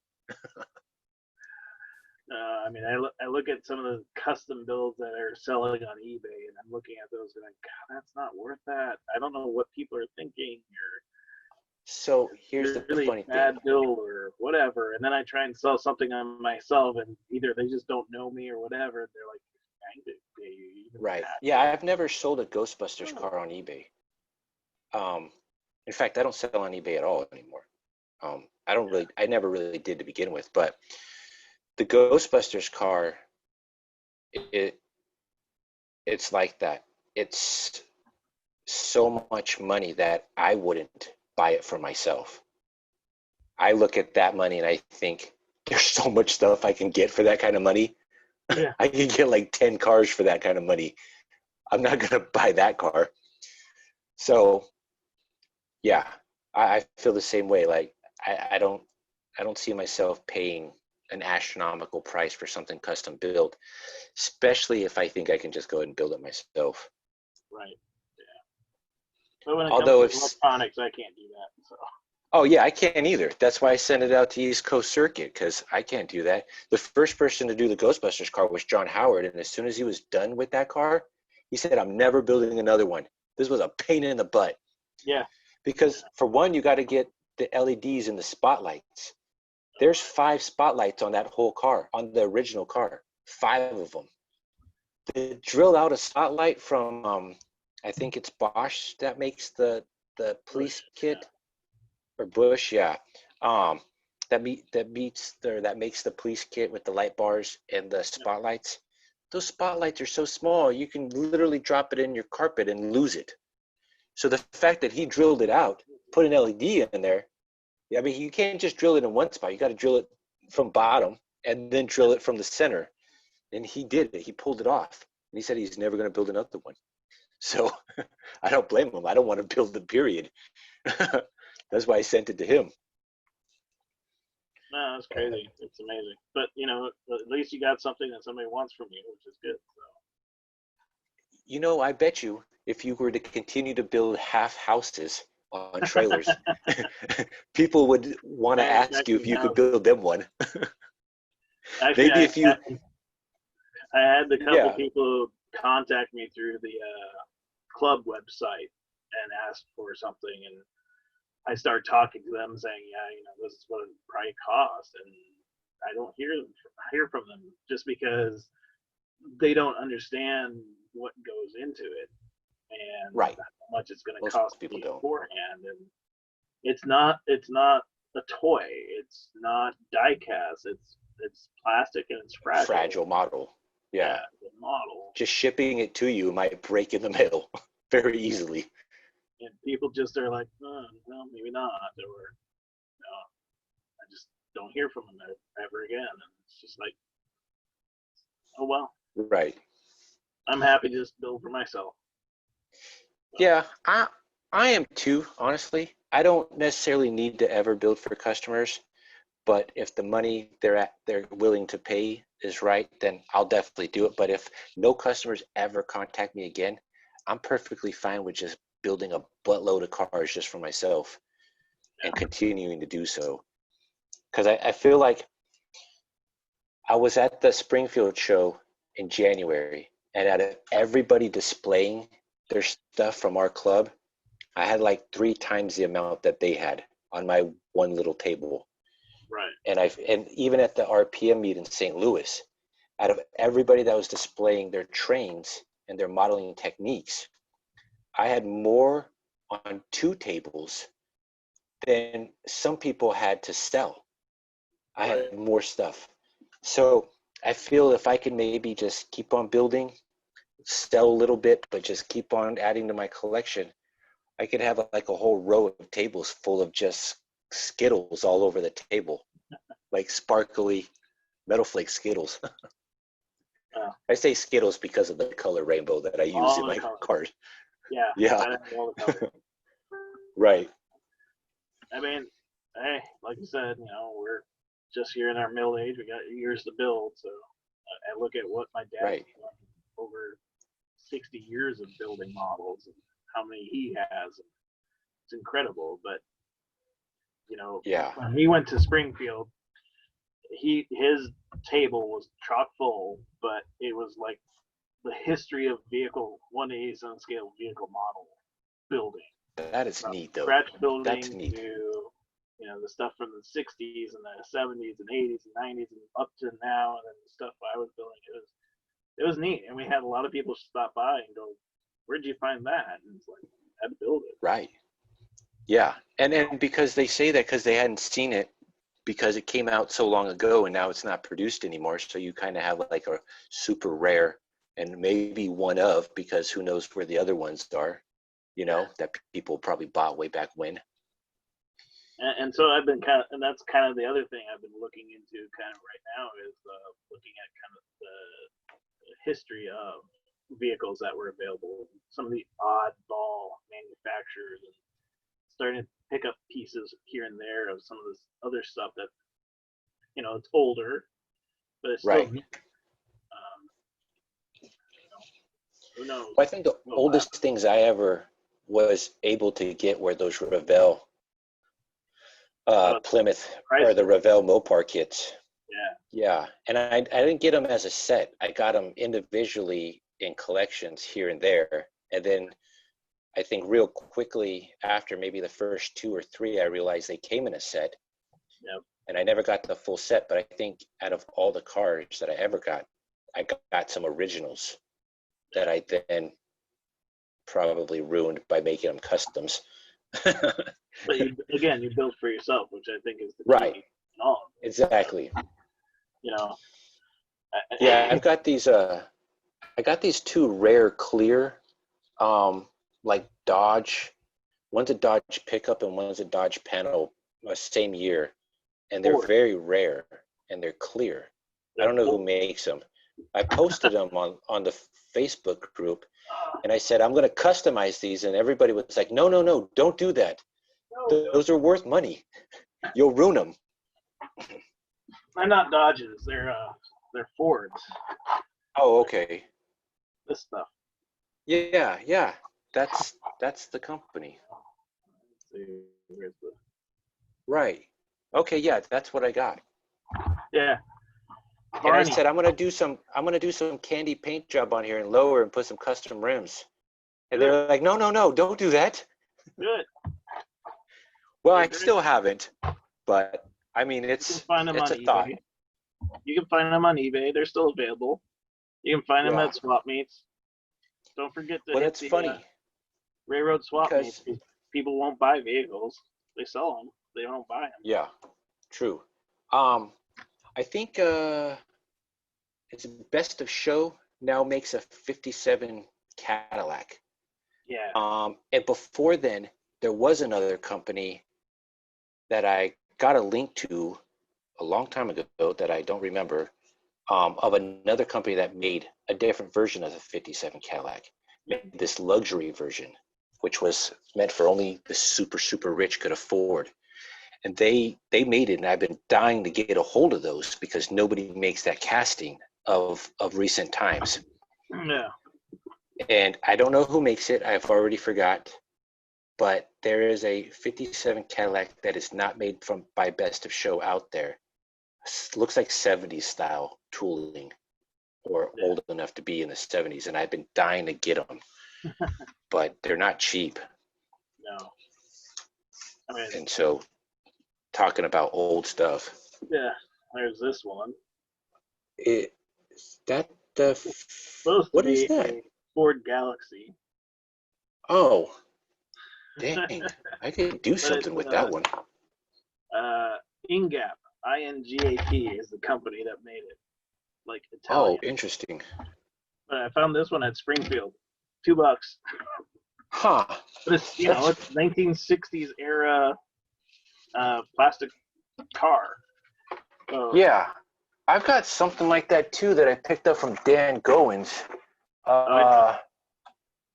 from Springfield this year. It's supposed to be, shoot, I don't even know what it's based on the Revell kit.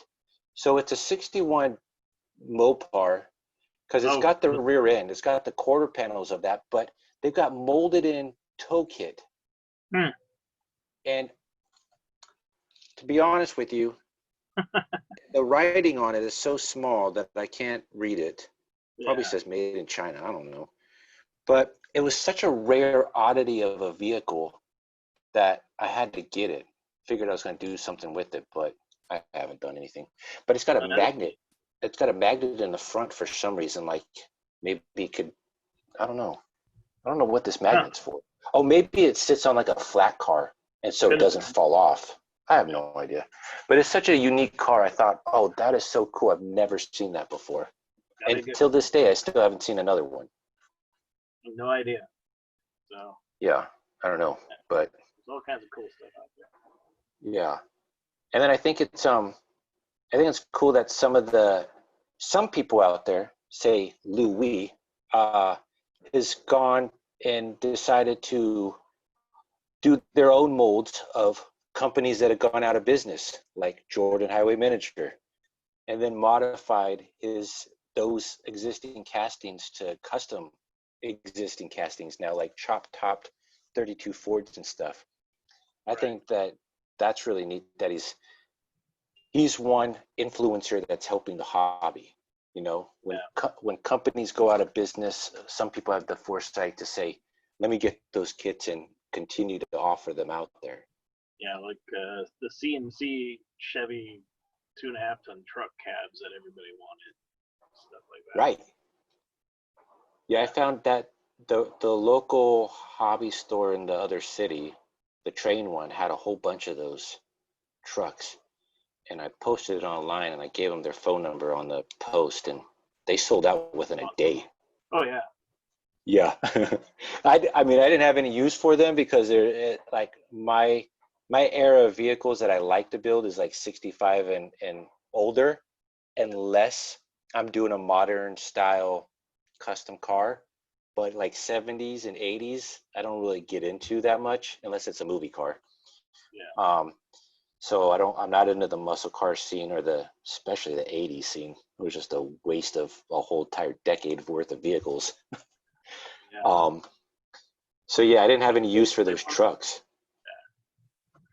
Everybody wants the 80s cars though. It's crazy. I don't know why. They're coming around. This whole Yeah. import scene for the 80s style is really launching off huge in America right now. Just all over the world too. Yeah.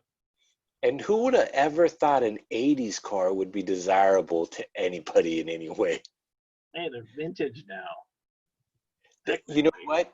Check it out. In half the states in this country, 25 years is considered classic and 30 years is considered antique. So being that we're in 2020, the 1990 vehicle is an antique. All of those vehicles are junk. They're not antiques. They're further beyond antique. They're just junk. Yep. So it's That's funny the kind of cars I need for my layout is the early 90s and whatnot. Yeah. So. Well, thinking then, to get a classic car to have it 25 years old, so 95 Toyota Sentra is a classic. Yeah. That's also a piece of junk. Right. Hey, wait, you gotta get the Taurus Show. That's a good car. Okay. I'll believe you. Sure.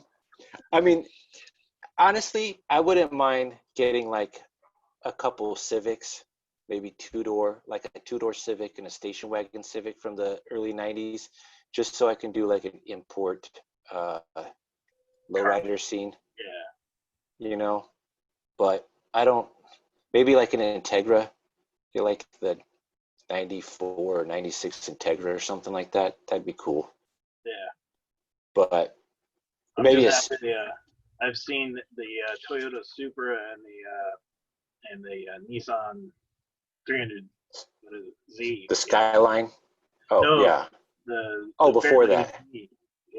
Yeah. Yeah. That Kato made in Japan and for the U.S. markets. Those came out in the mid 90s. They were expensive cars at the time because I think they were like $15 a piece, which was expensive. Well, yeah, in the 90s, right? Yeah, and so I was like, I can't afford one of those. And now you can't find them anywhere. But those were the only two Japanese cars that you could ever get. And yeah. So. Well, that's what's funny. Like that Toyota Supra, I only see having that car or buying that car for one reason. Yeah. And that's to replicate that Fast and Furious car. But that's the only reason. I don't want to leave it stock, or I just don't want to get it, period. Because if I get it, that's all I want to do to it. And that would be the only reason to have it, in my opinion.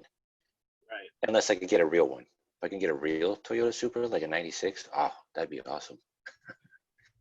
Those things are going for like $100,000 in real life right now, though. Just crazy. Yeah. That's why scale is good too, right? Yeah, because you can probably pick it up for $50 or maybe a little more, a little less. Yeah, if I can't afford a real one in real life, I might as well have a model of it. So. Well, I think that's what draws the model car builder to building model cars is their love for real cars and knowing that you couldn't have 25 to 100 real life model cars in your lifetime, but for 10 to 20 bucks a piece, you can have your own version of something that you've loved your whole life. And I think that's what brings people to model cars is the love for the car themselves and wanting to have their own version of that car. Yeah, I mean, car culture is amazing that, there's so many things that you can do in it, from magazines to building full size to model cars to, whatever. It's amazing culture out there that everybody could have a piece of it, however they want Right. to. Yeah. And what and what's really crazy is you think like the car culture in general, and then all the aftermarket car stuff. So things that there are companies out there that make things for cars you don't even know exist.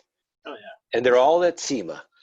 And you go to SEMA and you see something that you've never even heard of in a car, and you're like, what the heck is this?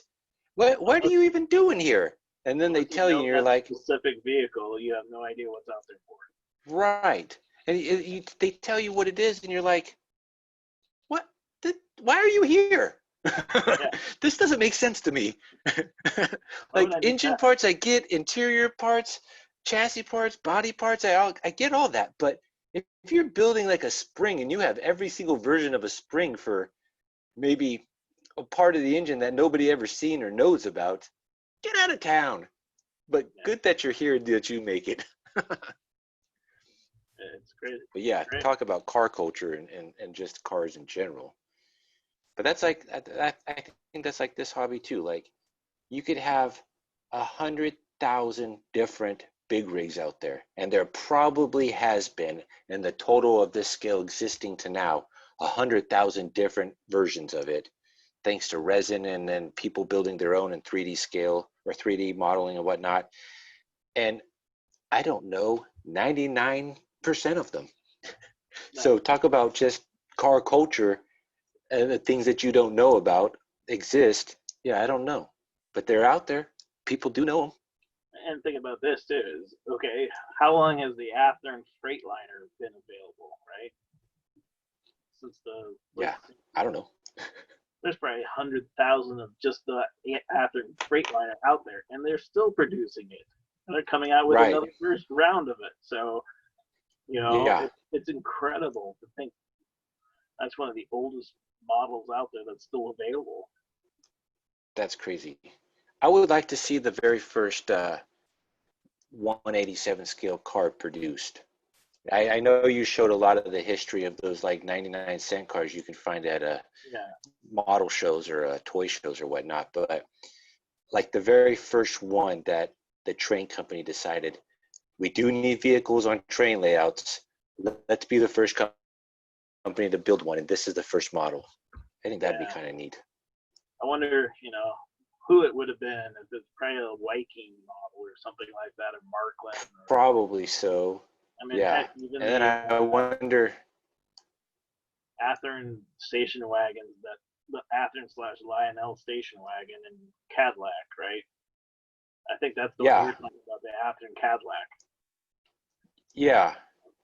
Well, because I know, I would think since the model train world, the HO scale's been around since what, the 1940s or 50s, 20s. maybe? Yeah, 20s. Yeah. So think about a company that is no longer existing and nobody knows anything about because they're so long gone, of coming up with their own vehicle for the customer's train layouts. Right. Like, what was it? And who has one still? Is it in the Smithsonian of 187 scale Out there exists one. Maybe we need a 187 scale vehicle uh, museum? museum. Yeah.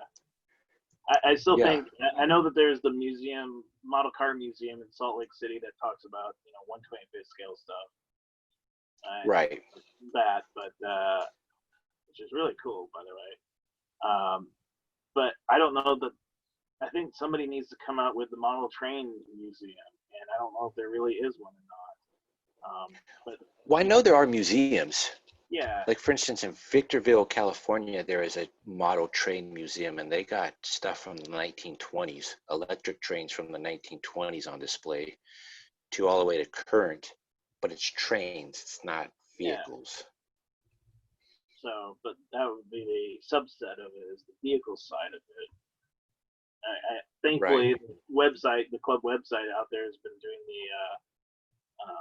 what was the news 20 years ago from this day or this month. Yeah. You go back and go, oh, well, they said they were going to make that, but haven't. And, oh, wow, that was 20 years ago that they started building the Ford C cab or whatever. So, but somebody needs to come up with a museum. Right. Or even if it was just on a website version of a museum, like literally do an archive of the very first one to current, if you had the time and the amount of knowledge to do so. If you want a good website that just has a good archive of manufacturers and what vehicles they have, is 87thscale.info. It's a Oh, yeah, I've seen that.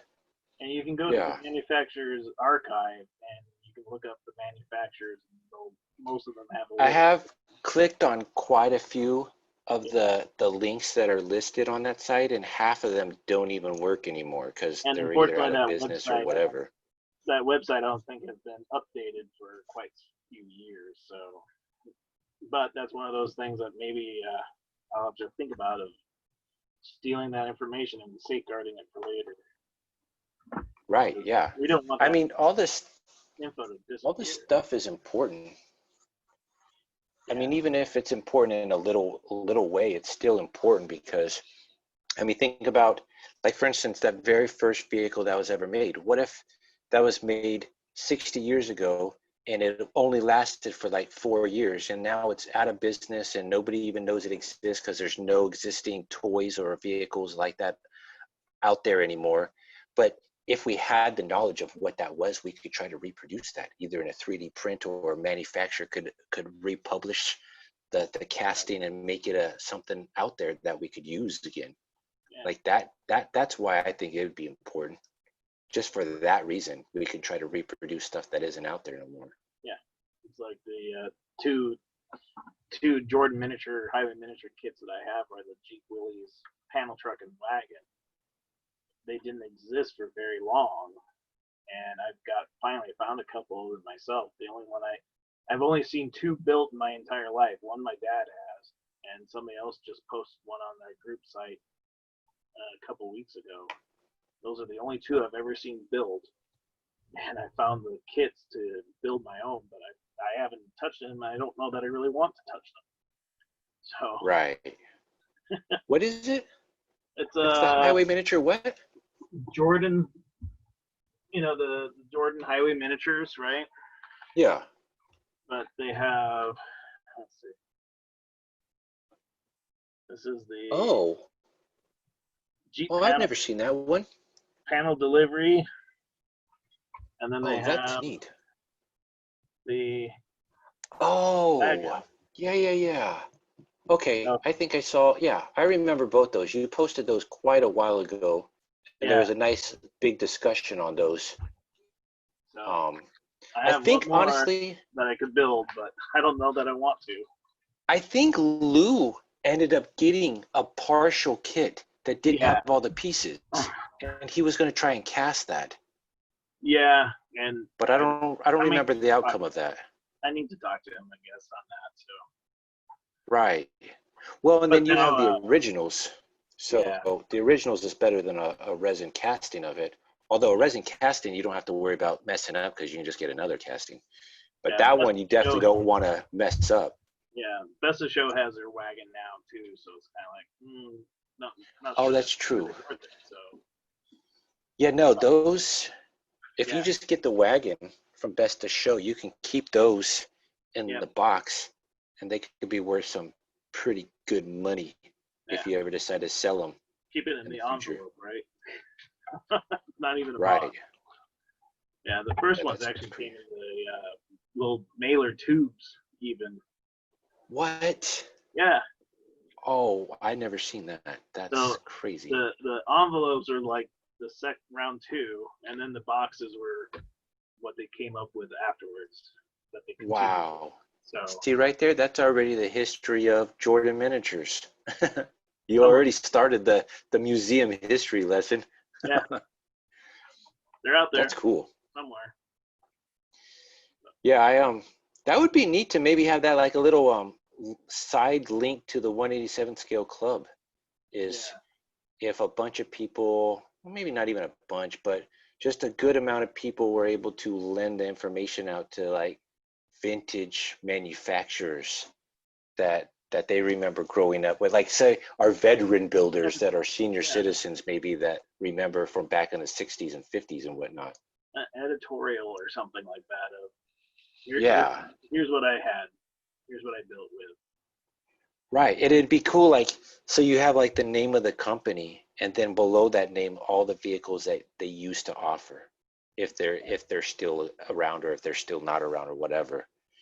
But yeah, and then you go on like to the next company, give like a little editorial on them, and then the name, and then like the description of all their vehicles. It'd be kind of cool. Yeah. Or like It'd be a lot of work, but. Or like what my dad did is let him write an editorial of what he did, building models of and what companies he had to work with back in the 60s and the 70s. Right. Because HM, there was a lot less then than there is now. Right. Oh yeah. So. And That would talking be about neat. the Revell Chryslers, right? And how you're like, oh, I finally got a bunch of them. My dad's got like a shoebox full of all those Chryslers. I mean, he's probably got. Oh, that's awesome. He's got like 50 of them, probably, all different ones. Just sitting in boxes, all different. He doesn't. But they were. He doesn't want those at that time, right? Yeah. Right. He doesn't like want any of those. It's the Malibu cars of the 2000s. The Revells were for him back in the 60s. Right. Right. You're cheap. That's what you got. Same with some of the old Viking stuff. I look at some of the early Viking cars, and they're just neat, and they're well detailed, and they're well built. And they were right. well built, yeah. Because you can treat that literally like a Hot Wheels car and just roll it around everywhere. I had one. I can't think where I put it now. I had a little Volkswagen Golf that was an early 80s version of their Viking cars, but it's simple, it's rugged, and it's greatly detailed for what it is. I just took a Malibu 90s Firebird, I think, and they all came in convertible style, but I was moving them around one day, and I realized, and I don't know if this is the design flaw or if it was meant to do that, they all have adjustable back seats. They move back and forth. All of them. I have like 15 of them. I bought a whole lot of newer cars because I figured if you're going to do a car show, you need to have a parking lot of new cars because nobody's, So I bought them for that reason, and every one of them have adjustable back seats to move up and down. And I don't know if there was a design flaw, like they're not supposed to, and they just missed extra plastic to put in the seats, or if they're literally supposed to move back and forth. Because why? What's the point? Well, if you had it up front or laid back, what does it even matter in that scale? It doesn't. Huh. But I'll have to dig mine out and look at them. Yeah, so talk about detailed. I mean, if that was designed to do that, wow, good for them. But I don't understand the point. Yeah, I don't understand the point, seeing that it's so small. I mean, I think one of the biggest, what I really wish? I really wish our 187 scale figures, the figurines, would be more to scale than more to cartoon scale. Because most of them, you can't fit the feet underneath the steering wheel. So you have to chop them off completely. And if you had a convertible, well, you would see those legs underneath the steering wheel, and you can't really do that. So you put the convertible way in the background of your model railroad scene or something, or your module, so they don't look down inside of it to see that they're amputees. Yeah. That's kind of what I wish. Have not done as figures and vehicles. It's not my thing. Yeah. Well, I have to have vehicles that roll for some reason. They have to roll, but they don't have to have figures in them.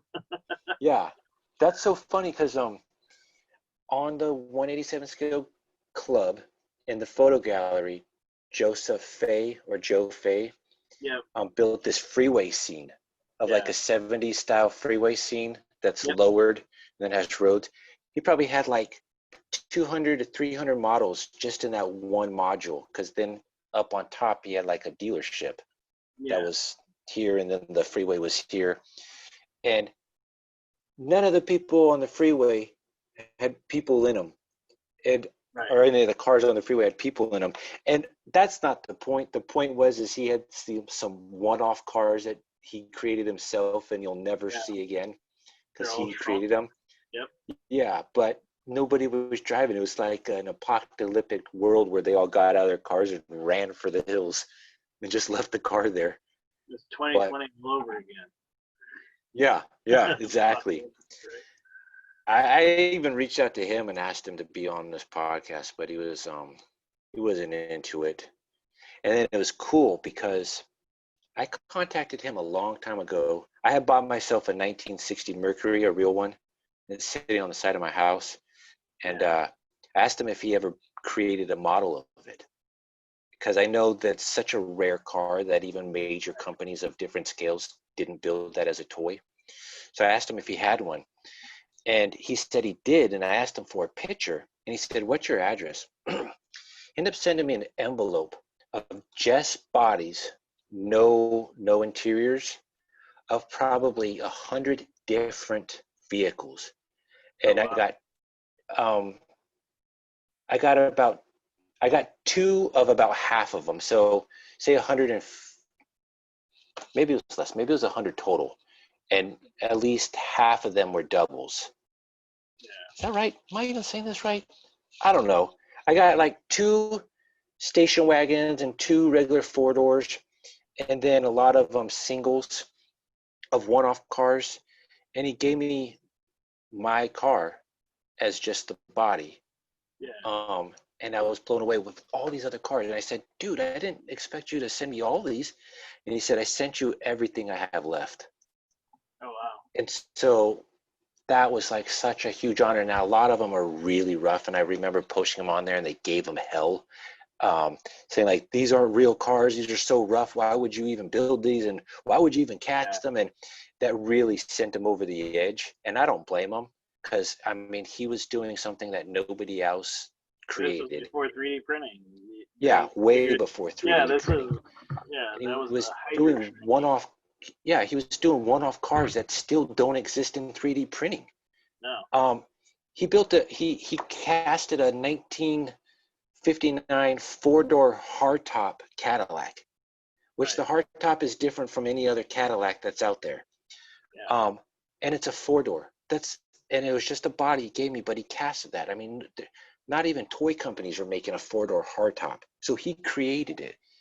And I built or I painted it to be like in a junkyard because it's a really rough casting, but I loved it. I mean, he built these one-off vehicles that still no companies are building, not even 3D companies are building. And I have like, little memory of what his product used to be. Yeah. Which is cool. I ran across a couple that were at a swap meet, resin bodies. I didn't know who they were at first, and then I posted them up there, and he's like, "Yep, those are mine." I'm like, "Oh, sweet." Yeah, that's awesome cool. That they were at a swap meet, so somebody else bought them, didn't want them, and decided for their layout, and they just decided they didn't want to build them or whatever, and they were selling them for cheap. Like, right. So yeah. But, well, I mean, and I'm not trying to bash him or throw him under the bus or anything. A lot of the castings, what he had left over, I guess, were so rough that he didn't even want to deal with them anymore or do anything with them. And the fact that he gave them to me, they're perfect for a junkyard scene and for, like, say, an up close at the front of your module junkyard scene, because these are cars that are one-offs. You don't see them. And you'll probably never see them. Yeah, and they're standard normal people car, not the high end. Right. Yeah, and half of them were 4-doors, which most companies out there, and even in the 3D world, aren't even doing 4-doors. So it's awesome. Yeah, I loved them. Yeah. And I praise them all the time for even creating these cars and wishing that he would still do it, but he's retired from the hobby, I guess. He's got 1-to-1 cars that he's playing with. He is, and some rare ones at that too. Yeah, you like can thank him. Yeah, you can thank him for the Athearn checker. That's for sure. Yeah, and I mean he's got a one scale of a checkered limo. Like Yeah. what? Who has that? Why? I think it's a checkered limo. I could be wrong. Maybe it's just a regular checker. He's got It looked longer than a He's got regular. a couple checker cabs. He's got one of He's the got a panel van Plymouth he's working on. Fury. He's got a Plymouth Fury police car or something like that too. He's got some really Yeah. But, Yeah, he's a pretty cool guy.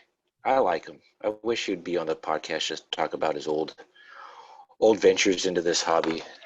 But yeah. And the 101. it's all good. Maybe someday. Someday. So, anyways, 2 hours. That's how long this has been going on? Yeah. Wow, that's cool. I didn't time it. I don't time anything because I like to be surprised once I see I'm what just Zoom looking at tells the me I'm clock at the recorded. bottom and going, ooh, I guess I should go with kids. Yeah, probably. Well, that's cool, man. I'm glad that you decided to come on, that you were willing to do so. I'm glad that we talked about, pretty much you told me so much stuff about the history of just the 187 scale club. I didn't know you're a founding father of the club. Yeah.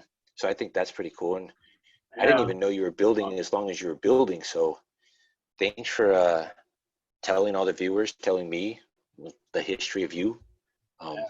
It's pretty eye-opening. I didn't know most of the stuff you said, so that's pretty cool. I don't know that a lot of people did.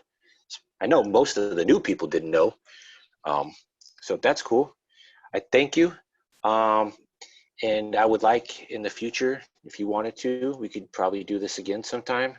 Yeah. Up to you. I'll have to, like I said before when we were talking earlier, is I'll have to try and get my dad on this. It'd be kind of fun. Yeah, that would be Two of neat. us together or something. So. Right. Yeah, Robert was trying to do that with his dad the first time I interviewed him. And he said, let me get back to you in a couple of days. I'll see if my dad wants to do it. Then he said, just let me know when you're ready. It's just going to be me. Yeah. Well, but yeah, Tom it would is be cool to Tom and listen Rob to. are really cool guys. I'm glad I met them again. I met Tom Yeah. Kelly back in California, when I was in high school. Oh, so, wow. And then we met again at Springfield. So it was fun to get back together with people, 20 years later. So Yeah, definitely. Well, they're super nice people too, which is awesome. Definitely. So one of All these right, days man. we'll cross paths in real life too. So Yeah, right. Who knows? Yeah, the only time I'm ever going to see them is if we're at a show, because I don't plan on going to Texas for anything. There's a lot of them down there in Texas, though. Yeah, that's the problem. Bob and Dan and the Kellys. Hell, Joseph's out in Texas. Gas Monkey Garage is out in Texas. How dare them? Won't they move? I was trying to think of who else was in Texas. The guy that does all the semi trucks. I'm trying to think. Brad is down there. Hasler, something like that. Oh wow! See, I didn't even know that. There's too many Texans out there. So. Yeah, too many Texans part of this hobby. But hey, we're glad to have them. And if it wasn't for you and Bob Johnson and Dan Goins and all the rest of them, this hobby wouldn't be anything. So we're trying to keep it alive. So yeah, well, you guys are doing a good job, and I'm glad that I was able to join into this hobby and try to help further this along, because it's a great little hobby, and if you have the money and you have the time and you have the skills, you can pull off some pretty neat stuff in such a small scale. Oh yeah, fun things. Right. And then if you wanted to go further and get into trains, you can go further in this hobby. Much further. Top shelf up here. That's cabinet here and over there and boxes here. I mean, no lie. If I wasn't into vehicles, I would be into trains. I would have the same infatuation as I do for vehicles as trains, but I think I got to the more attainable hobby, the more attainable love, because who could buy a train? I could buy a car, but I'll never be able to afford a train. So I decided to fall in love with something I could afford most of the time. But Yeah. All right, man. Alrighty. This was a pleasure talking to you. I hope we do this again soon, maybe with your dad next time. And I'd like to get to St. Louis if they hold that show sometime. Maybe yeah, next year. well, maybe next year, and hopefully the beginning of next year, this will calm down enough to where they don't cancel it, just in case. And maybe I can see you up in Springfield, or It's a maybe long St. haul. Louis. It's a long It haul. is. You've made it before. Maybe Yeah. you could make it again. I don't know. But yeah, Springfield would, or St. Louis would be closer. St. Louis is a little more attainable. Right. Heck, maybe even if I could fly out to the West Coast or something for something in the future. Who knows? Yeah. Maybe if I get sponsored, they could pay me to go out there. We'll go up to Canada and talk to the Groenwigs and Well, people up there. shoot, man, Springfield was close enough. Might as well just keep on going. Yeah. Alrighty. But all right, man. This was a pleasure talking to you. Good job. Everybody, this was Halfass Customs. This is Halfass Presents the podcast. And this podcast is over. Y'all have a good night. Bye.